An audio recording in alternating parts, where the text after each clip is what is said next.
conflict has evolved. So we are seeing conflicts lasting longer. We're also seeing conflicts happening in urban areas closer to civilian populations. And the biggest number being caught in these conflicts is actually that of children.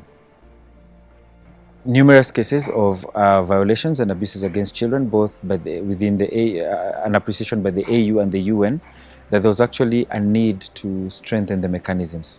We are implementing a Pan-African program on the protection of children in situations of armed conflict, and this work is supported by the Swedish government through the Swedish Development Corporation.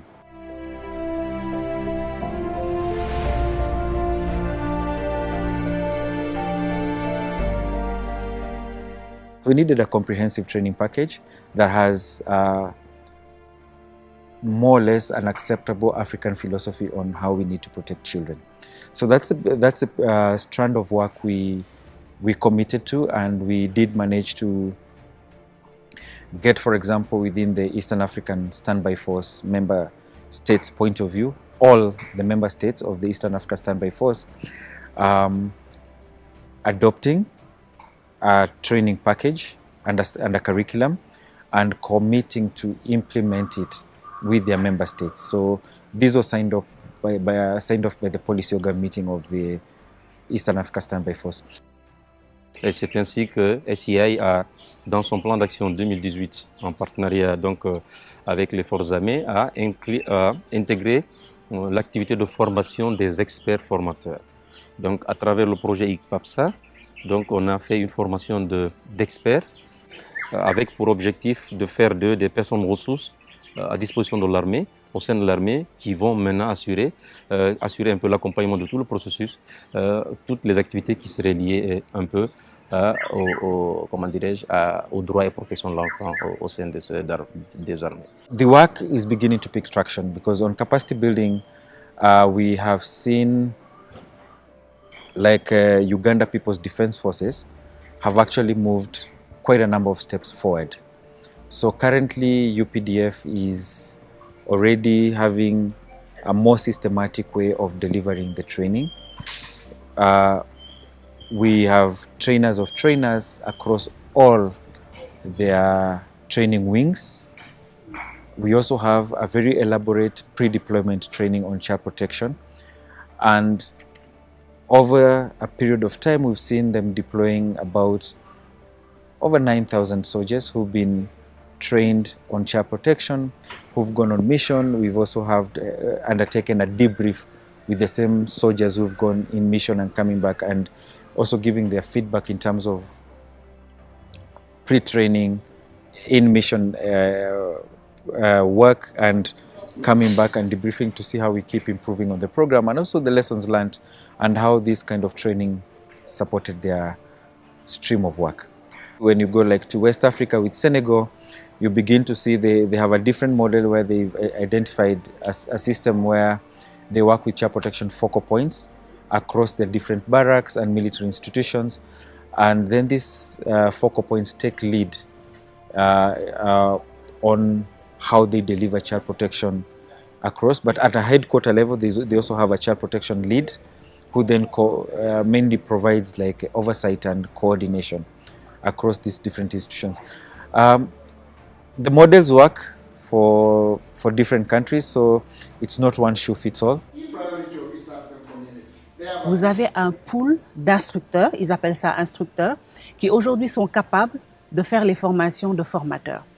Et systématiquement, quand je prends le cas du Sénégal, dans toutes les écoles de formation, que ça soit militaire, mais aussi gendarme ou même police, la protection de l'enfant en situation d'urgence est systématiquement intégrée dans la formation des personnes qui vont être déployées. The setup is the child protection focal point within the Côte d'Ivoire Armed Forces is actually also the legal advisor to the Chief of Defense Forces.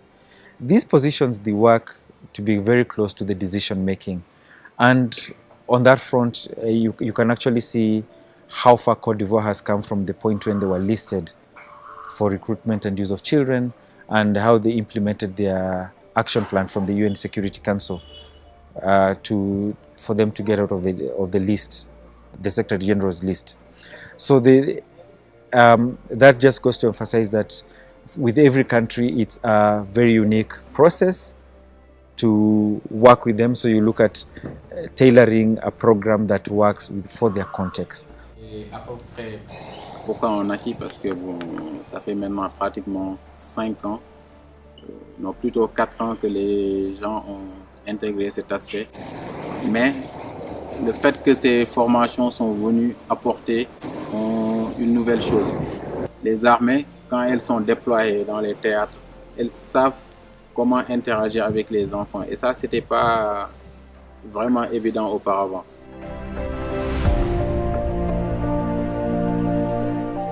Trainings and capacity building alone do not resolve the bigger problem.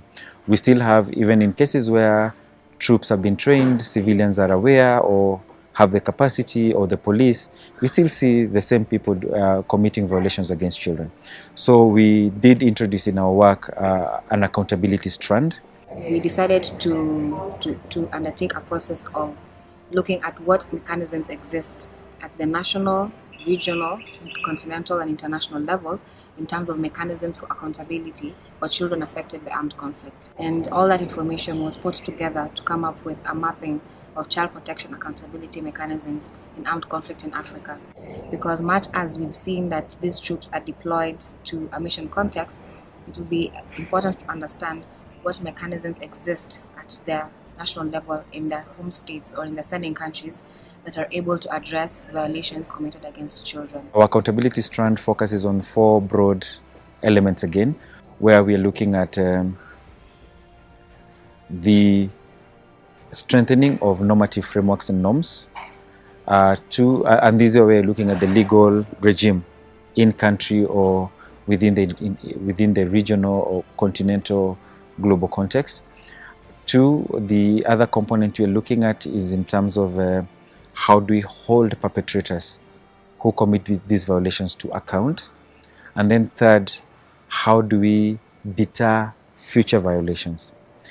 But then when all these 3 things are done, we still need to get back to the point where we ask this child who's been abused, this child who's been violated, this community that lives with these children, how do we support those children, that community, to get on with their lives? And so the bit about rebuilding the lives of children, empowering children, becomes a critical part of the conversations.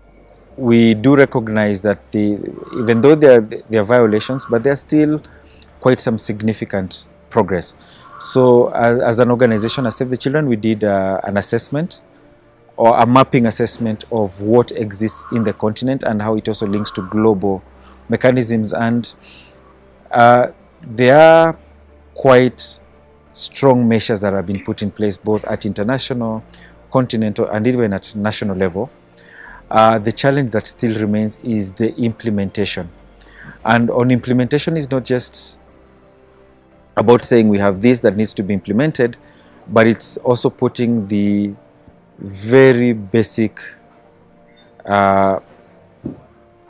having basic steps that help you execute. So for example, breaking down a set of laws into practical documents like standard operating procedures, your rules of procedure, your investigation guidance, very practical steps. Also, the other bit is also like, how do you also have that, complete that accountability loop, working with these institutions that, yes, even though you are dealing with cases, I think the transparency and accountability to come out and speak about and actually inform the public about what you're doing is important. So we are working on those, and there's quite a process being taken up in terms of the 2 countries we are piloting with to build on these mechanisms.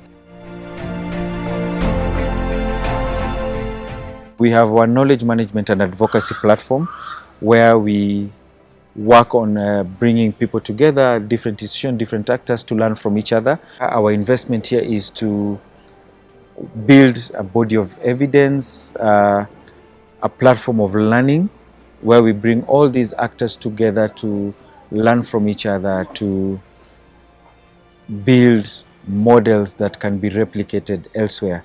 So what is working in Uganda, how can it be shared with other countries, and for them to pick up these and build on those lessons instead of making mistakes that other people have learned from.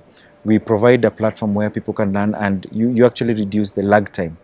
How effective are they in responding to child aggression?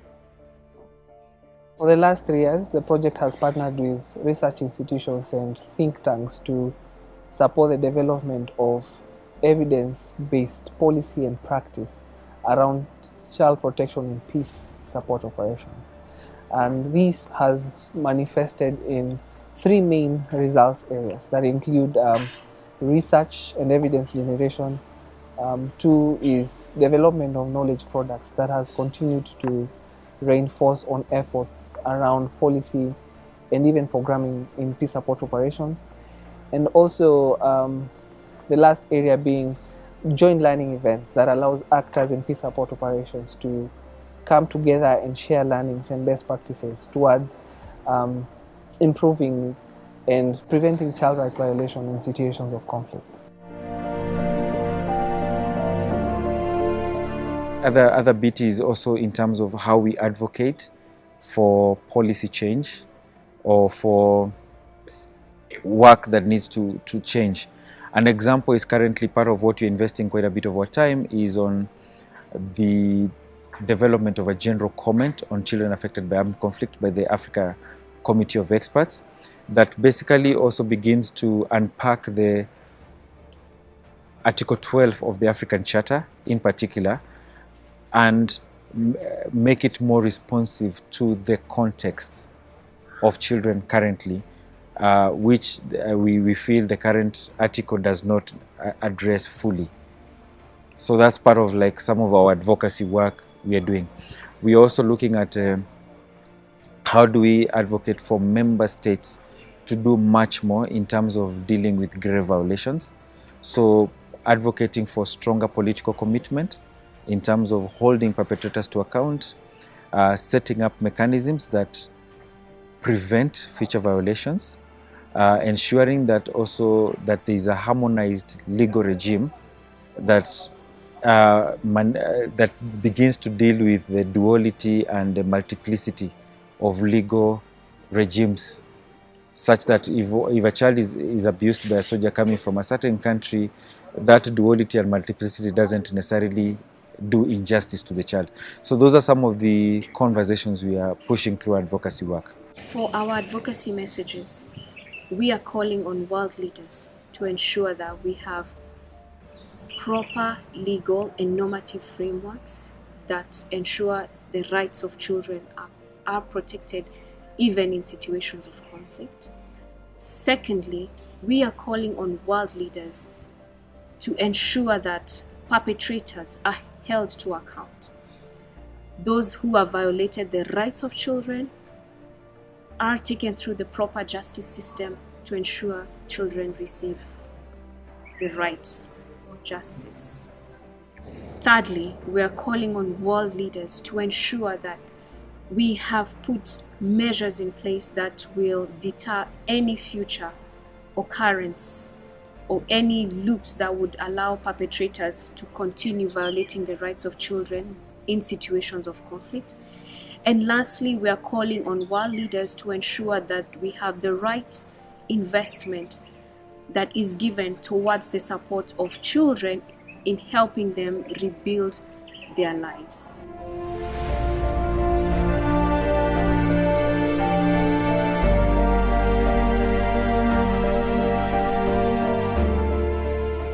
The other important strand for us is then all this we are doing for children.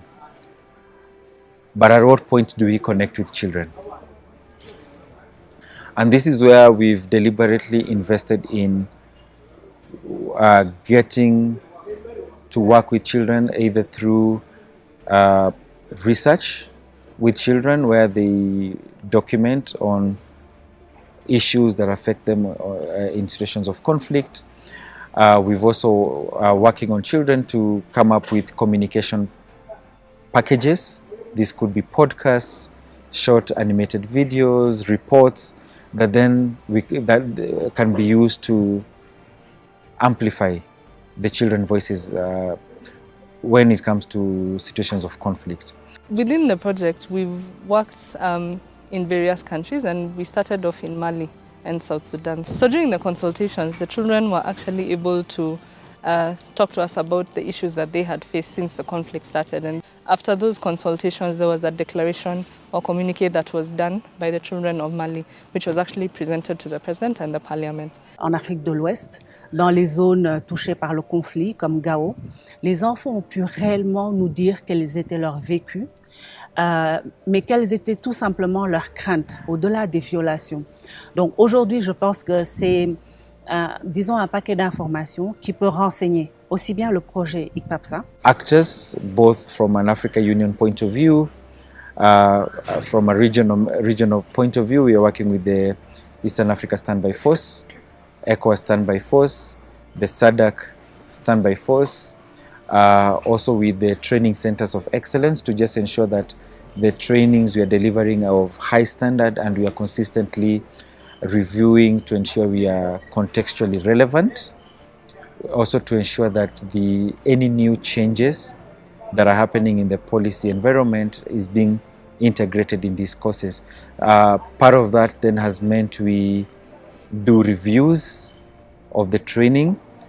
We've also had to ensure that the training package you're offering is also engendered.